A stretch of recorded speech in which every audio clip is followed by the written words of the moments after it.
So, good morning, everyone, and welcome to the Secrets of the 1% Club, the book that I have written, which is available on Amazon. And the first person I'm interviewing for this Secrets of 1% Club, which is not a book, it's basically a message. It's a message about a few people who don't follow the crowd, but they follow their heart. And Dr. Ashish Satav, I've known him for many years. And I have seen his work and Dr. Kavita Satav's work, amazing people, an MD who had the choice of following the medical practice in the city, like most people would have done, build a career for self, decided to go into the most rural parts of India and serve the poorest of poor in our country. It's an amazing story, an amazing journey that Dr. Ashish Satav has had. And I will start immediately on this first question that I have. Dr. Ashish, you had the choice. One was to choose a profession as an MD once you become to get into the city. And the second was to follow your heart and choose something which is offbeat, which is, a path that is less traveled. Why did you choose the path that is less traveled? Just tell us very quickly what was that, what was the turning point or what are the turning points in your life that made you choose to go into Melghat and serve the tribals out there? Thank you, Sanjay Bhai, first of all, and all the best for the Secret of the 1% Club. It's really very good initiative. It will definitely inspire the youths of India. When I was in 7th standard, I was influenced by my grandfather, Mr. Vasantrao Bombadkar. He has devoted his life for Gandhian philosophy, worked with Mahatma Gandhi, Jai Prakash Narayan, and Acharya Vinoba Bhave.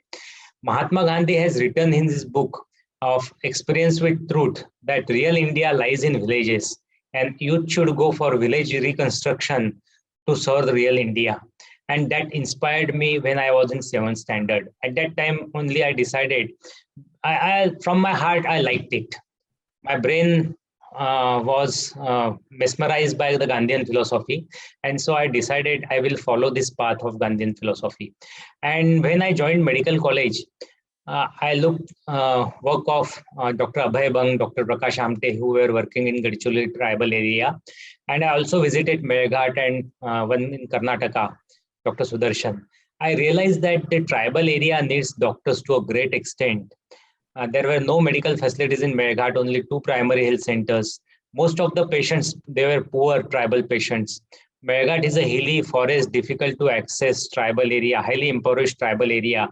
And those tribal have to travel at least 200 kilometers to reach cities to get the medical facilities. And as they were poor, they preferred not to go to cities, go to traditional faith healers and preferred to die at home.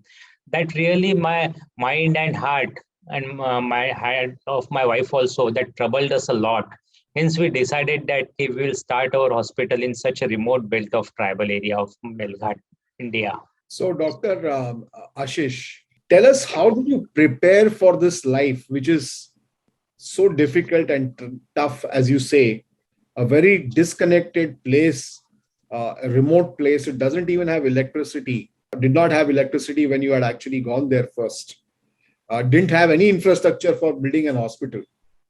How did you prepare yourself and what were the challenges that you faced once you landed on the ground? Thank you. You are seeing my background. That was my first hospital in Melghat, in a small hut, as there was no infrastructure. When I was in medical college, when I decided to go and work in Melghat, I started visiting Melghat area many times, at least twice a year during my vacations. And I learned what are the issues of the tribal, especially health issues of the tribal, what are the environmental conditions, what are the socioeconomic problems. And then I realized that this area is very tough. There was no electricity, there was no infrastructure. Even patients were not ready to go to doctor because of superstitions and socioeconomic conditions. So I decided, and the temperature was very extreme in Melghat, like in During winter season, it reached up to -1 degree. During summer, up to 48 degree, and heavy rains during rainy season up to 1500 millimeter of water, isolating most of the villages during rainy season. So I started adapting myself to such conditions. Like when I was doing MBBS MD in Nagpur Medical College, I started living a simple life. Like during summer season, when the temperature was 46 degree in Nagpur, I started living without the fan. When the temperature was around below 10 degree in Nagpur during winter, I started taking bath with cold water. So that even if when I will go to Meghat, I'll be able to sustain without any infrastructure in that condition. So I started acclimatizing myself to that situation. Second thing, I was also influenced by Vinoba Bhave's Gita. Gita is a Hindi, Marathi translation of Gita. And in that second adhyay, Vinobaji has very nicely explained about how to control the mind. That is Stita Pradnyachi Lakshane. In that, various ways have been mentioned, and I tried to adopt all these methods mentioned in that Stita Pradnyachi Lakshane to modify myself. The second, I was influenced by Swami Vivekanandaji's thoughts on meditation. I started reading about meditation, started practicing meditation, and that made me a very strong person by mind. It increased my mental capacity, physical capacity, mental peace, and satisfaction. I was following throughout my life, I was following my heart and brain rather than following the crowd. And these two, three people, the say Gandhiji, my grandfather, Vinobaji, and Vivekananda, they said that real satisfaction lies in making others happy. And I realized that during my early age of life that that is the real satisfaction. I should enjoy that satisfaction. My wife also believed in those philosophies. Hence, similarly we modified. Yes, whatever situation will be there, we will not come back from where that. We'll adjust ourselves, even if it was hurt. Like for first 8 years, and there's no electricity for first complete year. I used to manage patients with torch and candles like that. In this hurt, I manage very critical patients of heart attack, snake bite like that.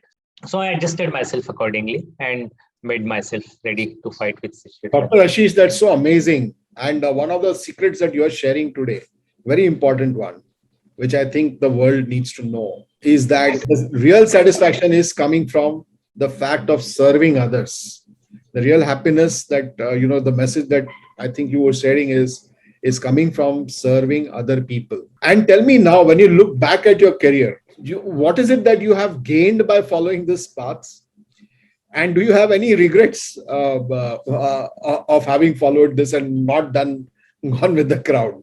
So what is it when you look back now at your life at this stage? So I'll answer to your second question first. For a single moment, I never felt regret. I'm very happy, very contentful, myself and my wife both. We always feel this is the right path we choose. Yeah. And we are very happy. Like I'll share two examples in my real life. Once, like there was a very critical patient of heart attack who came when I started my hospital in this hurt. People were not ready to accept me as a doctor because of traditional situations. So a young 40 years old patient was admitted in the hospital with heart attack. He was very critical, on the verge of death. At that time, I was in dilemma whether to start treatment or not, because there was no infrastructure with me, only one small ECG machine and 7 standard pass attendant. I thought if I'll treat the patient, 10% chance of death is there. If patient dies, people will kick me out. But immediately I realized if I will not treat that patient, the patient will die 100% true, he will die. So I started treatment 12 in the midnight with whatever small ECG machine and small injection was there with me. And by 5 in the morning, the patient started becoming normal. He was free from the pain. And that increased my confidence. And I become very happy that time. I really enjoyed it like anything. Similarly, Kavita, when she started eye hospital, people were not ready to accept that her as a eye doctor. There was no concept that after at the age of 40, the vision can be restored back. Even most of her patients were blind, bilaterally blind, suffering from cataracts. They were not able to go for even defecation and micturition, which is very important in life of anybody else. When she started, even people were not ready to accept her eye doctor. Then when she operated first case of cataract, who was bilaterally blind, who decided to commit suicide because of all these situations, and he started looking the world again. And Kavita become very happy. We always enjoy saving. Whenever we save their lives, bring back the vision of patient, we become very happy. That increase our peace of mind, that increase our happiness, and that keeps us moving. Such a beautiful thought again, sharing these two stories of saving lives and finding happiness in that, and saying that no regrets at all of what you have chosen. It really makes you happy. If you had to leave one message for people, especially for the young people, as to what is it, that quality that they need to build in themselves to be part of what I call this is that 1%, those people who really live a life of their calling. What is that, is there some secret, doctor, that you want to share with people? Combine these two questions, your first question and say this question now. I like to share one quote by Baba Amte. Baba Amte always used to say that make your back to the world and the world will be at your back. And जगाकडे पाठ फिरवा जग पाठीशी येईल. I have really experienced it. When I came here, there was no one with me. And now lot of hundreds of people like you, Sanjay Bhai, who are now with me, helping us. And because of this, more than 500 plus people, we call our backbone or supporters of Mahan Trust, I am able to, myself and Kavita and Mahan team is able to work here successfully. So the most important, along with satisfaction of saving the lives and giving the vision, the most important gain for us, both of us, we think is the human resource, the supporters. I like to share example of Ramesh Uncle. We are very lucky to have a person like Ramesh Uncle, who is like our father. He really treated Mahan Trust as a parent, as a guide, as a philosopher, as a supporter. So we got hundreds of people like this who supported us, and I think that is our biggest strength. And I like to request all the youths that just don't follow the mad rush of running after the money. Follow your mind, follow your heart, what your heart, and heart is really very pure. The heart will guide you the real thing, reality of life, and you might get less money, but definitely you will get very good people who admire you, who support you, and that increases your courage, your interest for serving the people. And uh, when you help other, like even if you give one say chapati to a person who is hungry, who is poor, and just see the happiness on his face, you will become more happy. So I want to tell to the I like to share one small story here. There was one business person who lost his diamond in his home, and he was searching it outside the home. When once passenger was going on the road, he asked that man, what you are searching for? He said, I lost my diamond jewelry in my home and I'm searching it here on the street. He said, why you are searching under the street? He said that there is darkness in my home and there is light under the street. So I'm searching under the light. So similarly, today is the situation of youths. The problems are lying in the rural areas, in the tribal areas, in the poor people of India. And rather than serving them, the youths are trying to go in the cities, trying to settle into metros or going to USA or UK to serve the very rich people, which is like a mad rush. So I'll request the youths, don't follow this. Try to understand the real satisfaction of finding out the people who really need you and helping them. That will increase your immense satisfaction, and you need not have to take any antidepressant drugs, any drugs for sleeping. You can have a nice sleep. And Vinobaji used to say, the person who can sleep after going to bed immediately, that is the real Sukhi Prani on this world. So you can, by serving the others, by serving the poorest of the poor, especially living in rural areas, you will get real satisfaction, real sleep, and real happiness of life. So if you want to achieve real happiness of life, you should try to make others happy. Thank you so much, Dr. Ashish Satav. So the message, I think so, from Dr. Ashish Satav, the many messages, and one is that I pick up in this in the first video that I'm doing is serving others is what makes you happy. Really, the create a life of service to somebody else. That happiness of the other person is what will make you happy. The second is that what I said is what you're saying is, and which I really pick up from your story, from your life story, is that once you start doing work and doing good work, people will join you. People will come. Good people will come to support you. So don't think that there is that you will be alone. If you take up something good and you want to do some good work in the world, meaningful work in the world, then you will have people who will come and support you in your work that you are doing. The third thing that you said very important is when you do this kind of work, which is more meaningful, you get a good night's sleep. You don't need to take any medicines for that. You live a peaceful life. And these are three very important takeaways from Dr. Ashish Satav's talk that we had right now. Thank you again, Dr. Ashish Satav. And for everyone, the 1% Club, what you see out behind, and this book which I have launched, I've written and published, available on Amazon. It's not about the book. It's not just the book.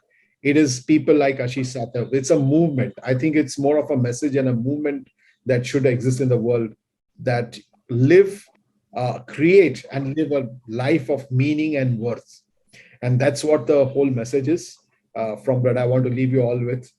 Thank you for joining me. I'll be doing a lot of such short interviews with various people who are following their heart, and I'm sure that something will get triggered in your life, in your career, that might help you to find that what your calling is, and to have that courage to live your purpose, live your truths, and live your life fully. So thank you very much. Thank you, Dr. Ashish Sata, once again for joining me on this conversation. Thanks, Sanjay ji. Last word I want to say, if you permit. Yes. Yeah, for the youths, I want to tell that Sangharsha Shivai Parivartan Nahi. You have to fight for the rights of people. And along with Vidhayak Karya, that is, Gandhiji always used to say, की विधायक कार्याला संघर्षाशी जर जोड असेल तर खरा स्वर्ग मिळेल. So youth should not be afraid of fighting for the right of people. Thank you. Thanks a lot. Thank you, Dr. Ashish. Yeah.